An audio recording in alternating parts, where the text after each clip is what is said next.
Miss হবে না আপনার পছন্দের টিভি শো। দেখুন জি5 অ্যাপে একদম ফ্রি। সন্তোষী মা, আমি কি করে বোঝাই ইন্দ্রকে? ওর ক্ষতি হোক, আমি এটা দেখতে পারবো না। আমি চলে যাচ্ছি সাথী, কথা বলতে হবে না তোমাকে, কিন্তু একটা কথা মনে রেখো, যদি তুমি ভেবে থাকো যে তুমি আমার সঙ্গে থাকলে আমার ক্ষতি হবে, তাহলে বলে রাখি তুমি আমার সঙ্গে না থাকলেও আমার ক্ষতি হবে। আমার কথা শোনো বাবা, চলো। বাবা, আমি বললাম তো আপনাকে যে আমি চলে যাব, চলে যাচ্ছি, আমি একাই চলে যাচ্ছি। আমি ইন্দ্র এরকম অবস্থায় একা কি করে যাবে? কি করি আমি?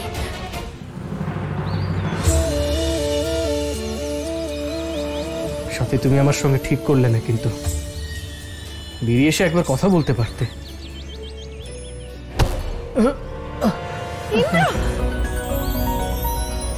সাথী,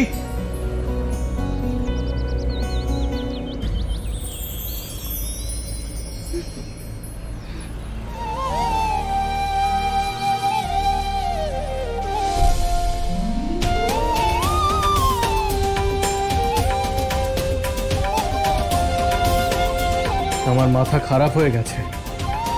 সাথী নেই, তবুও গলার আওয়াজ শুনতে পাচ্ছি।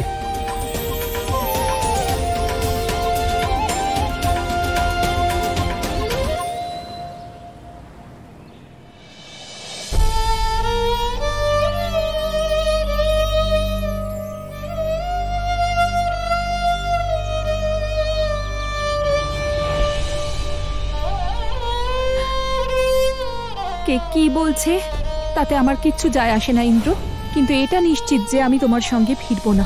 বললাম তো, আমি সত্যিই তোমার সঙ্গে কথা বলতে চাই না। সাথে তুমি কেন কথা বললে না আমার সঙ্গে? একবার ফিরে এসো না তোমার ইন্দ্রের কাছে। সাথী,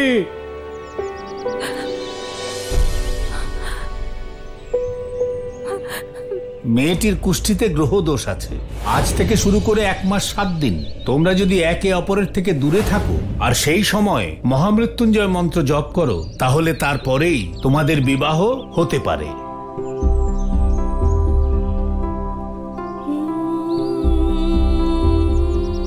একবার আমার কারণে তোমার প্রাণ সংশয় হতে চলেছিল ইন্দ্র, তাই আমার ছায়াও আমি তোমার ওপর পড়তে দিতে পারবো না।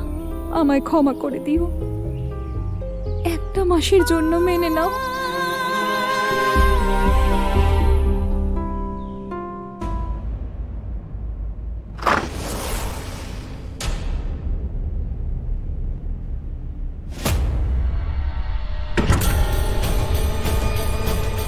নিধি, তুমি এখানে ঘুমিয়ে আছো, আর ওদিকে ইন্দ্র সাথীর দুঃখে ঘুরে বেড়াচ্ছে। যাও, ওর কাছে যাও।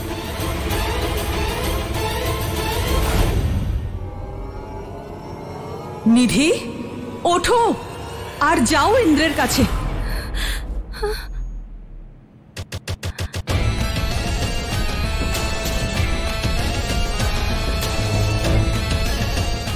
এখন বসে বসে ভাবার সময় নয় নিধি, শীঘ্র প্রস্থান করো।